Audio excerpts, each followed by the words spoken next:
My husband's ex-wife accidentally showed up at our vacation resort. What a coincidence, she exclaimed. That night, I found their meeting schedule hidden in his wallet.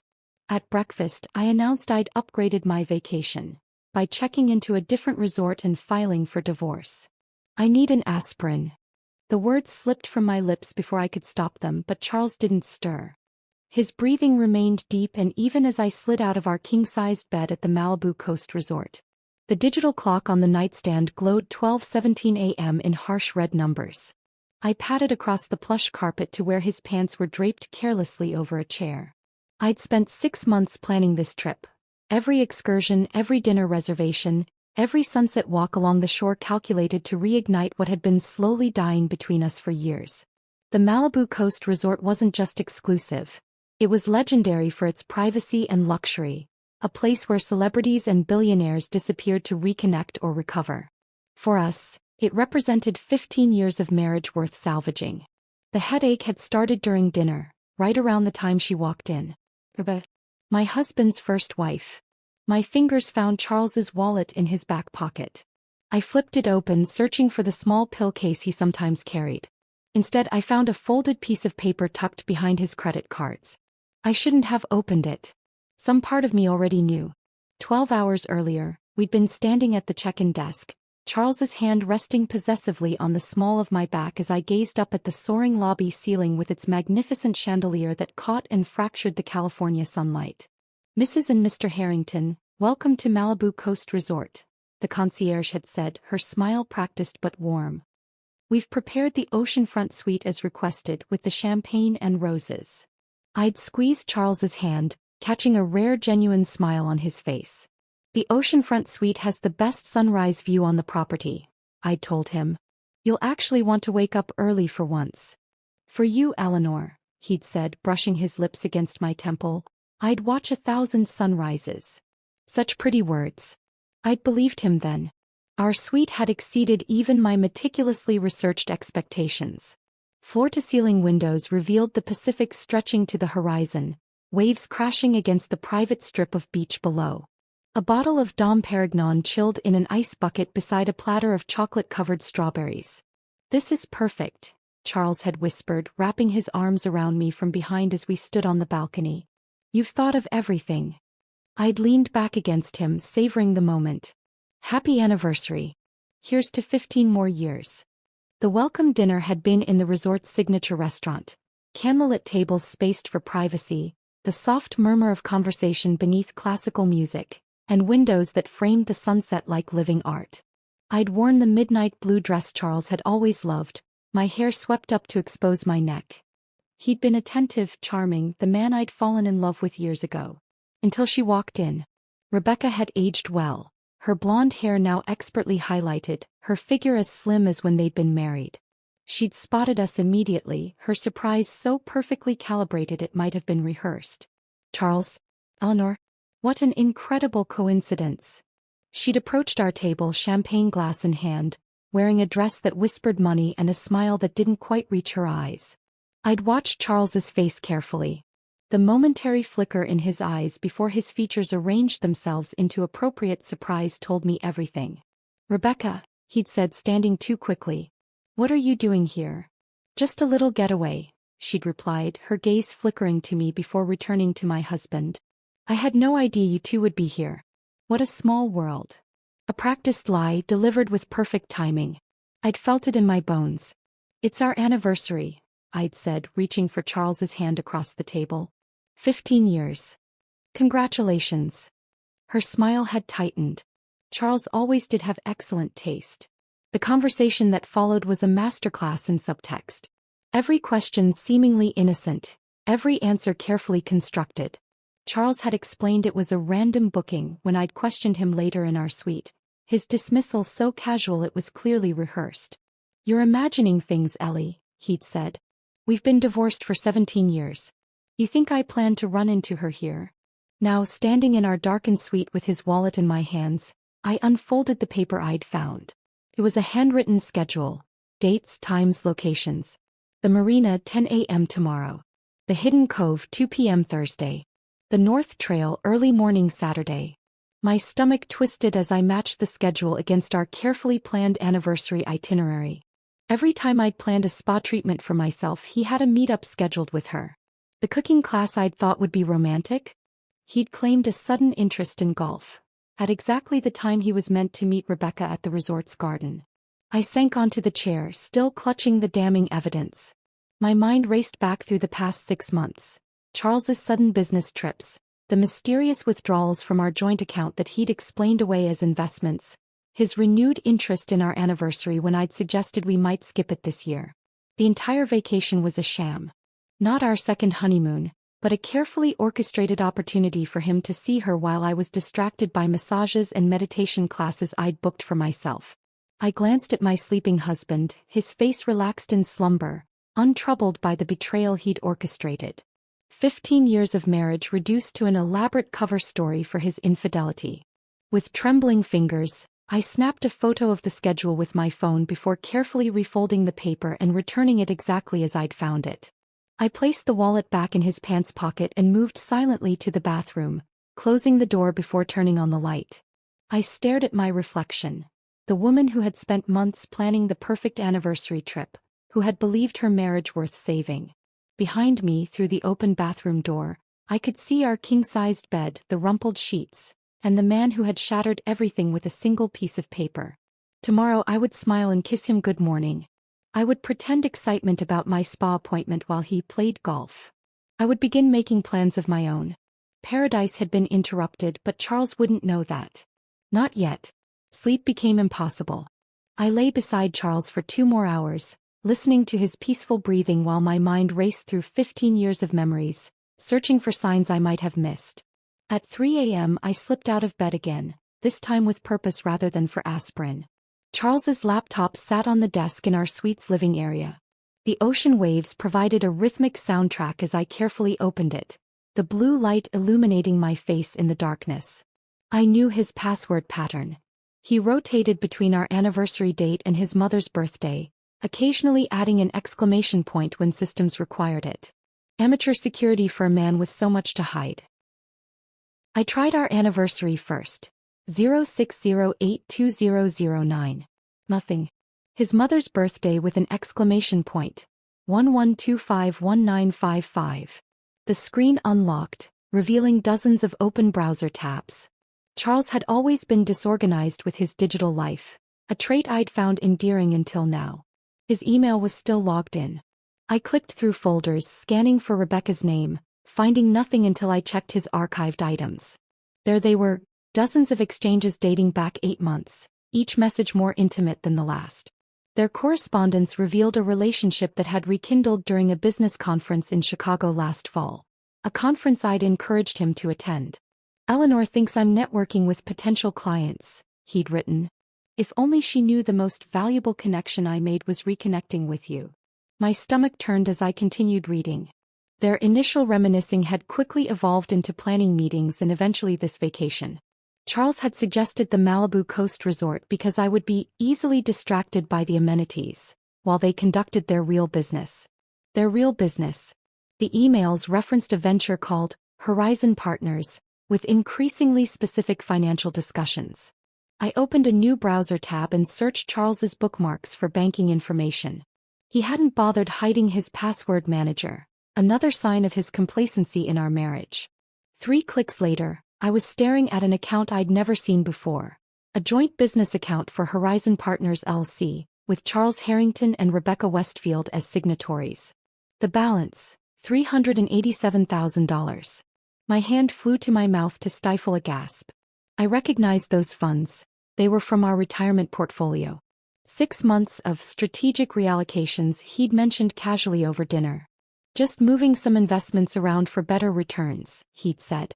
Nothing to worry about, financial stuff is boring anyway.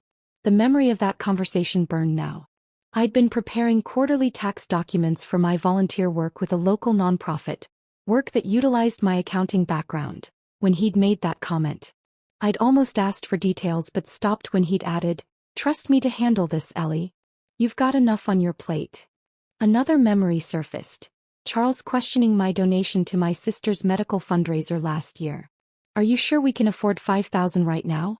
We need to think about our future.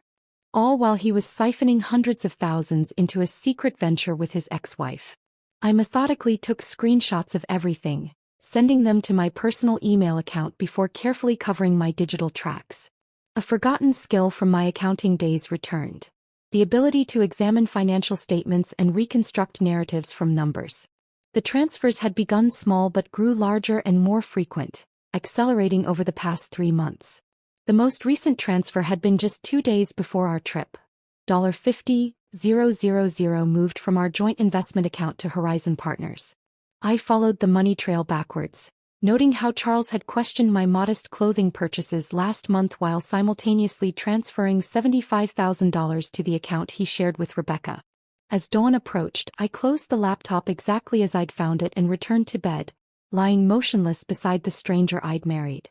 I watched the promised sunrise alone, its beauty lost on me as I planned my next moves. When Charles finally stirred around 8, I was already showered and dressed in the floral sundress he'd complimented yesterday. I'd applied makeup carefully to hide my sleepless night. "Morning, beautiful," he murmured, reaching for me. "Sleep well." "Like a dream," I lied, leaning down to kiss his forehead. I ordered breakfast on the balcony. "The view is incredible." While he showered, I made 2 crucial calls from the balcony. First to our family lawyer Martin back in Boston, keeping my voice low and steady as I explained the situation. Martin had handled my family's legal matters for decades. Charles had always found him unnecessarily cautious, and had pushed for his college roommate to handle our affairs instead. Now I understood why. "Don't confront him yet," Martin advised. "Forward everything you found. I'll file emergency financial orders this morning to freeze the major accounts." My second call was to my personal banker, Angela, who managed the modest inheritance my grandmother had left me. Charles had repeatedly suggested we consolidate those funds into our joint investments for simplicity, but my grandmother's words had stopped me. "Always keep something that's just yours, Eleanor. Not because you don't trust, but because you must always be able to stand on your own." Angela answered immediately despite the early hour. "I'm putting a security hold on your personal accounts," she said after hearing my abbreviated explanation. "He shouldn't have access, but let's be certain." Between calls, I photographed the paper schedule I'd found in Charles's wallet, along with other documents in his briefcase. Incorporation papers for Horizon Partners that listed both Charles and Rebecca as founding partners. Charles emerged from the bathroom, hair damp and smile bright, completely unaware that I'd discovered his betrayal. He joined me for breakfast, chatting about his golf game scheduled for later. "You don't mind, do you, sweetheart? I know we're supposed to be spending time together, but you'll be at your massage anyway." I smiled and reached for his hand across the table. "Of course not. We have 2 whole weeks here. Plenty of time together." What I didn't say, I now knew exactly where he was going and who he would be meeting.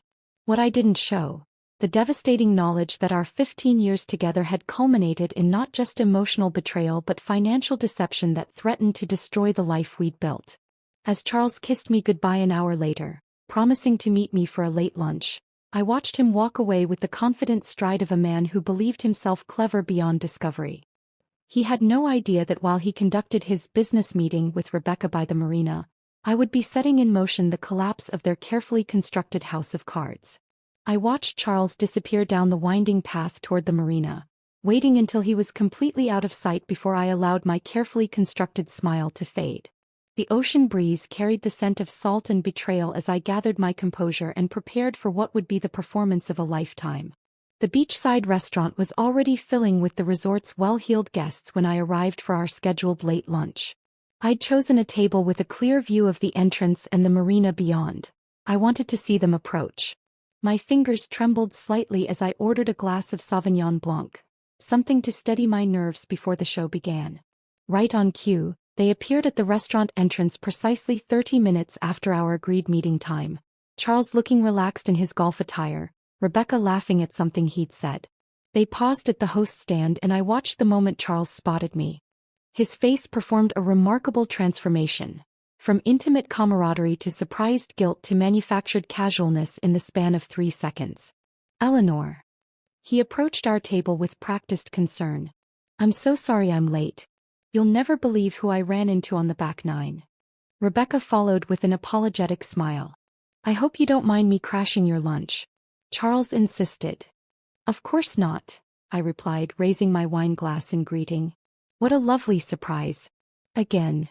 The waiter appeared, and Charles ordered drinks for himself and Rebecca without consulting either of us about her joining our table. A small but telling gesture. How was your massage? Charles asked, his hand covering mine on the table in a display of affection that now felt like another line item in his ledger of deceptions. Divine, I lied, having cancelled it to make my emergency calls. Though I did have to step out briefly to adjust our spa schedule. They double-booked one of my treatments. Rebecca's eyes darted to Charles momentarily, a glance so quick most would miss it, but I was watching for exactly these moments now. They had plans that my treatments would accommodate, plans now potentially disrupted. Nothing serious, I hope, Charles said, his thumb absently stroking my wrist in a gesture that once would have comforted me. Nothing I couldn't handle, I assured him, letting warmth infuse my voice while my mind calculated each move in this chess game. We accountants are good with scheduling conflicts. Charles chuckled, relaxed by my reference to my former profession. Eleanor was quite the financial wizard before we got married, he told Rebecca, as if she hadn't been the wife before me, as if they hadn't discussed me extensively in their emails. Really? What firm were you with? Rebecca asked, feigning interest while subtly checking her watch. Brightman and Associates. I specialized in forensic accounting, actually. I watched her face carefully as I added, following money trails was my particular talent. A flicker of unease crossed her features, quickly masked by a smile. Fascinating. I always found finance rather dull, personally. The lunch progressed with excruciating pleasantness. 3 actors performing for different audiences. I asked Rebecca about her current work, knowing from their emails exactly what she did but watching her fabricate a story about art gallery consulting that conveniently omitted Horizon Partners. After Rebecca excused herself to take a business call, I leaned toward Charles. She seems nice.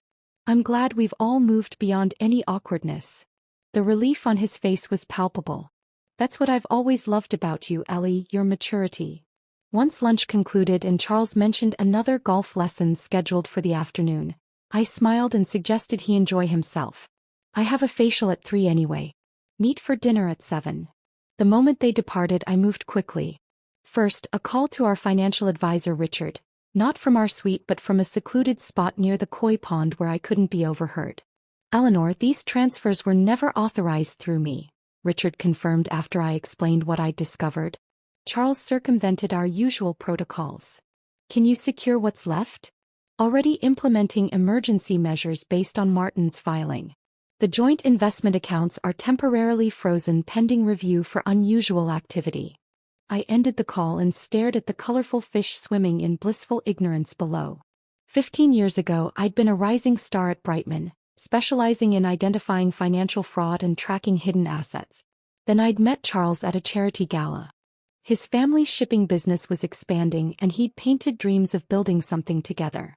6 months after our wedding, when his company needed restructuring, I'd stepped away from my career, temporarily, to help him stabilize the business. Temporary had become permanent. Each time I'd mention returning to work, there was another crisis at his company, another reason I was needed behind the scenes. Eventually, I'd channeled my skills into volunteer work for nonprofits, telling myself it was more fulfilling than corporate accounting.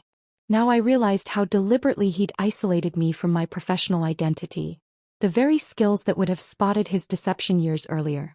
My next stop was the security office, where I requested to speak with the chief of security privately. Thomas Reeves was a former police detective with kind eyes and a no-nonsense demeanor. Mrs. Harrington, how can I help you? He asked once we were seated in his office. I maintained my composure as I explained, I need to change the access to our suite and secure a separate room under my maiden name, Walsh. It's a sensitive situation involving my husband. His expression remained neutral but understanding flickered in his eyes. We handle these situations with absolute discretion. May I ask if you're concerned for your safety? Not physically, I clarified. But I need privacy and secure access to my belongings without interference. Within 20 minutes, I had key cards to both our original suite and a new room in a different wing of the resort, registered to Eleanor Walsh. Thomas personally escorted me back to the suite, where I knew I had approximately 90 minutes before Charles might return. "Call my direct line if you need anything," Thomas said, handing me his card. "Anything at all." Once alone, I moved with practiced efficiency, selecting essential clothing, toiletries, and the jewelry I'd inherited from my grandmother. I photographed the remaining contents of Charles's briefcase and packed all my crucial documents. The new room would be my command center, but I'd maintain appearances in our suite to prevent Charles from realizing anything had changed. As I transferred the last of my needed items to a resort tote bag, I caught my reflection in the mirror. The woman staring back at me was not the trusting wife who had arrived yesterday, eager to rekindle a marriage. In her place stood someone with clear eyes and a straight spine, the forensic accountant awakening from a 15-year slumber, ready to unravel the financial web Charles had spun. I checked my watch. Charles would be returning soon from his rendezvous with Rebecca. I made one final sweep of the room, ensuring everything appeared untouched, then shouldered my discreetly packed bag. The invisible strategist was now fully awake, and Charles had no idea the game had changed. He still believed he was playing chess while I was setting up checkers. By the time he realized his mistake, I would be 3 moves ahead with my pieces already in position. I closed the door to our suite and headed toward my new room, my steps light with purpose rather than heavy with betrayal. The time for tears had passed. Now was the time for action. My new room was smaller but offered a serene view of the coastline from a different angle. I placed my grandmother's jewelry box on the dresser, a tangible reminder of her wisdom that was now guiding me through this crisis. After arranging my essential belongings, I opened my laptop and reviewed the evidence I'd compiled so far. The financial trail was damning, but I needed expert confirmation. Martin had texted me a name: Daniel Atwood, a senior forensic accountant at Deloitte who coincidentally was staying at the resort for a financial technology conference. Martin had worked with him on several cases and vouched for his discretion. "He'll meet you at 4:30 in the resort's business center," Martin's message read. "He owes me a favor." I checked my appearance in the mirror, straightening my resort wear and applying a fresh coat of lipstick. The woman who gazed back at me looked composed and professional, no hint of the turmoil beneath the surface. Perfect. The business center was quietly buzzing with conference attendees when I arrived. Daniel Atwood was immediately recognizable, mid-50s, silver-haired, with reading glasses perched on his nose as he reviewed documents at a corner table. He stood when I approached, offering a firm handshake. "Mrs. Harrington, Martin briefed me on your situation." "Thank you for meeting on such short notice," I said, sliding into the chair across from him. "And please call me Eleanor." I presented him with my evidence: the screenshots, account statements, and transfer records I'd meticulously documented. His expression remained neutral as he reviewed each item, occasionally making notes on his tablet. "This is textbook financial infidelity," he finally said, removing his glasses. "The systematic transfer pattern, the shell company structure, the timing of withdrawals to avoid triggering automatic alerts. Your husband knew exactly what he was doing." "And Rebecca?" "Based on the incorporation documents, she's not just a participant but an architect. This level of financial engineering suggests premeditation extending back at least a year." He tapped one of the documents. "These particular transfers, disguised as business investments, they're structured to establish plausible deniability if questioned." My suspicions confirmed, I felt a strange calm settle over me. Is there anything I've missed? Any angle they could use to justify this? Daniel's eyes were kind but his words precise. "Eleanor, you've constructed a fortress of evidence. Your background in forensic accounting shows. This is more thorough than what many professionals would compile in weeks, let alone hours." We spent the next 45 minutes reviewing legal strategies and financial safeguards. As our meeting concluded, he handed me his business card. "Call me directly if you encounter any resistance from financial institutions. Martin mentioned your husband has connections in Boston banking circles." "Thank you, Daniel. For everything. One last thing," he added as I stood to leave. "Don't underestimate the emotional impact of what you're doing. Financial battles can be as draining as emotional ones." I nodded, appreciating his concern while knowing he couldn't possibly understand the depths of betrayal I was processing. My next stop was a secluded corner of the resort's garden where I could make secure calls to finalize the protection of my personal assets. My grandmother had left me a modest but significant inheritance: property in Vermont, a portfolio of blue-chip stocks, and several family heirlooms. Charles had repeatedly suggested we fold these assets into our joint holdings for tax efficiency, but I'd always maintain them separately. "Always keep something that's just yours, Eleanor," my grandmother had counseled while showing me her jewelry collection before she passed. "Not because marriage isn't about sharing, but because every woman needs the security of knowing she can stand on her own 2 feet if life takes an unexpected turn." I completed the calls, confirming that my personal accounts were now under additional security protocols and inaccessible to anyone but me. The weight on my shoulders lightened slightly. I had a financial foundation that Charles couldn't touch.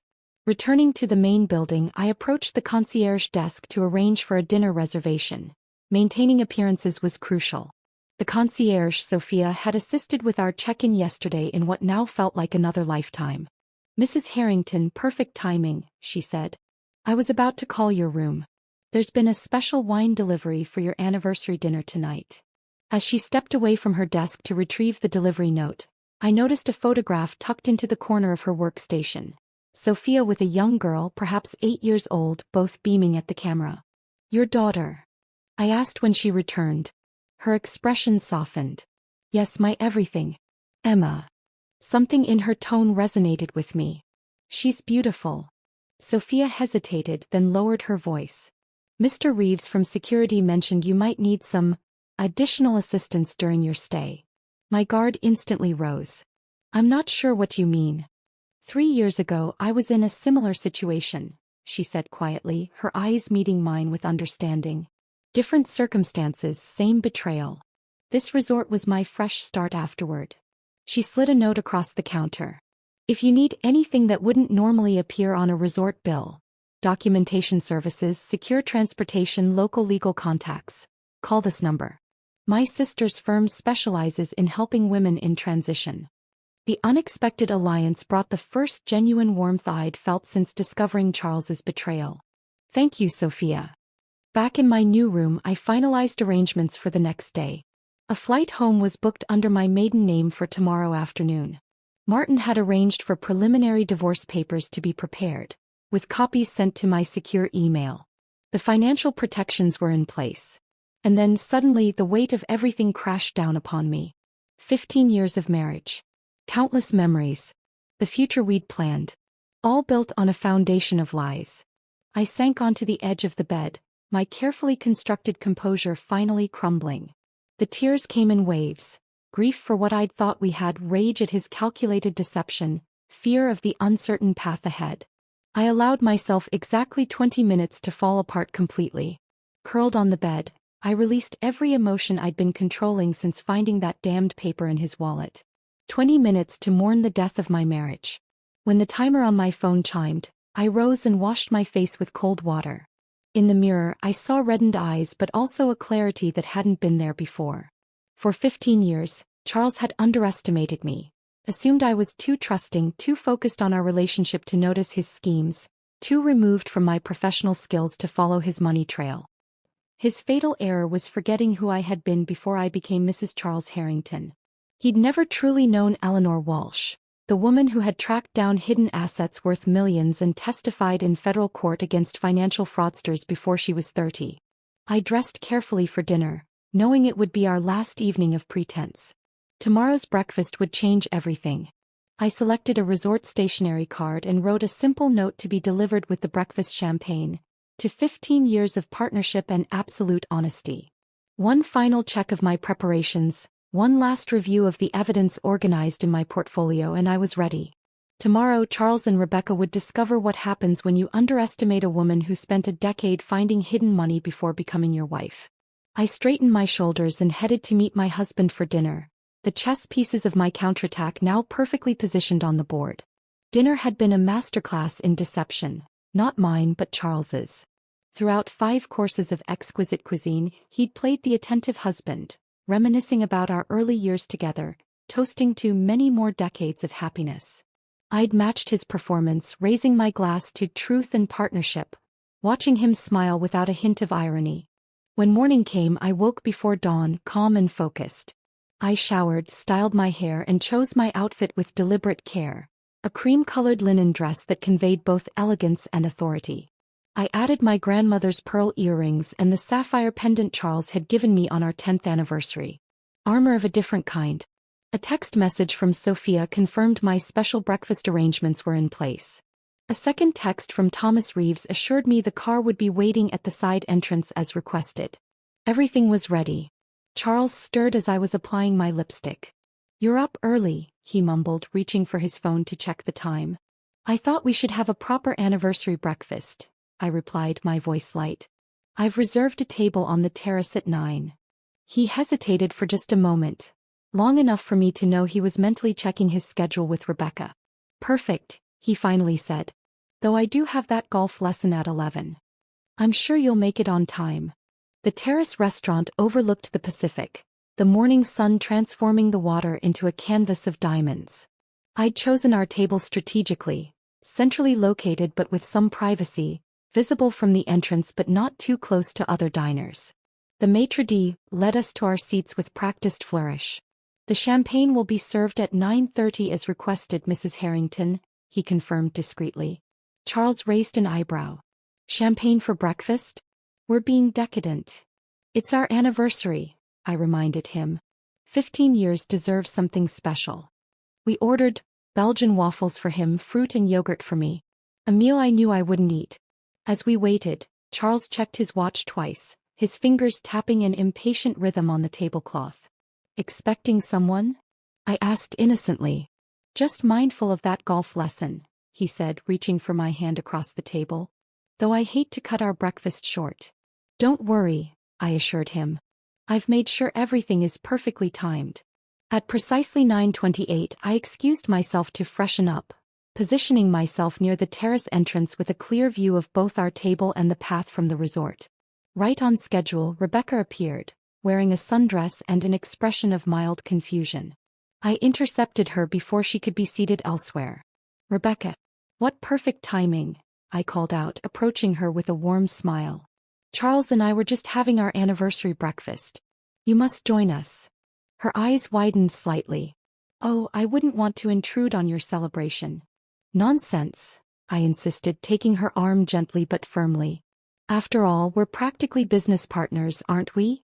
The flash of panic in her eyes was unmistakable, but social conditioning prevailed. She allowed me to guide her to our table, where Charles's face performed another remarkable transformation. Shock to alarm to forced pleasure.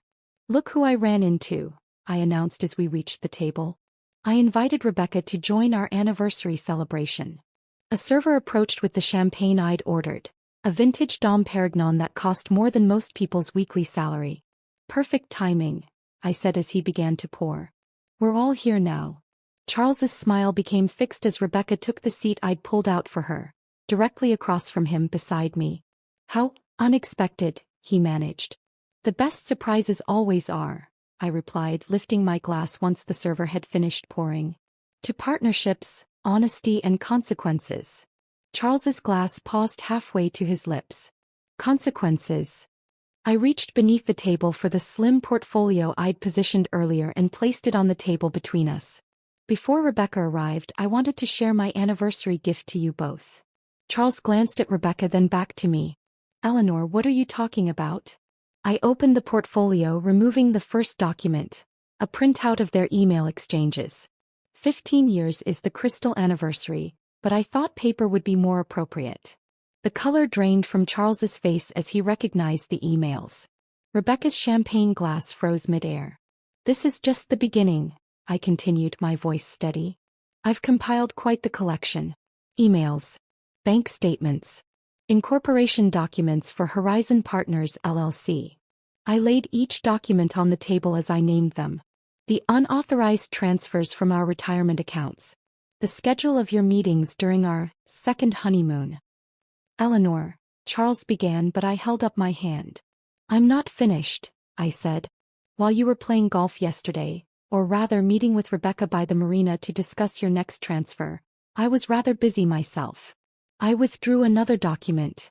This is a notice of emergency financial action filed yesterday morning. All our joint accounts are frozen pending investigation of unauthorized transfers.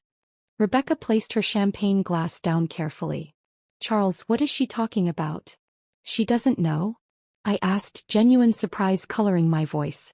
You didn't tell your business partner that the money you've been funneling to Horizon Partners was taken without authorization? That's securities fraud, Charles. And conspiracy in Rebecca's case once she accepted the funds. The terrace around us continued its morning rhythm. Servers delivering breakfast, glasses clinking, conversations flowing. Our private drama was contained within our bubble of tension. You're overreacting, Charles said, attempting to regain control. These were legitimate business investments. Which is why you hid them. Created false documentation? Lied about your meetings. I shook my head. The forensic accountant who reviewed your transactions yesterday disagrees. Rebecca's composure cracked. You spoke to an accountant? Charles, you said these funds were clean. They were personal investments, Charles insisted, his voice rising slightly before he caught himself, glancing around at nearby tables. Eleanor, this isn't the place. I disagree. This is exactly the place. I removed the final document, the divorce petition Martin had prepared. Our marriage ends exactly where you chose to destroy it.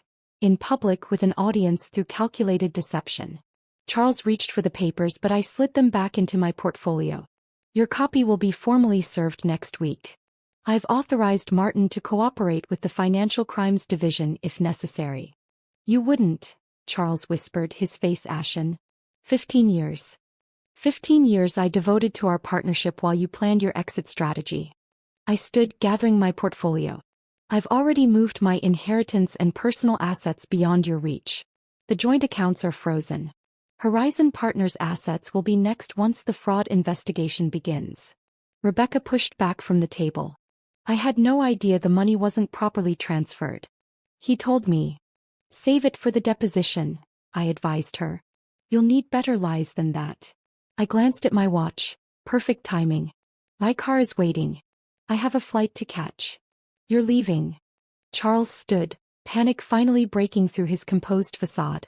Eleanor, we need to discuss this rationally. Whatever you think you've found. I've found exactly what you hid, Charles. Every dollar. Every lie. Every plan you made to abandon our marriage while keeping me in the dark. I closed my portfolio with finality. You always said I was too trusting.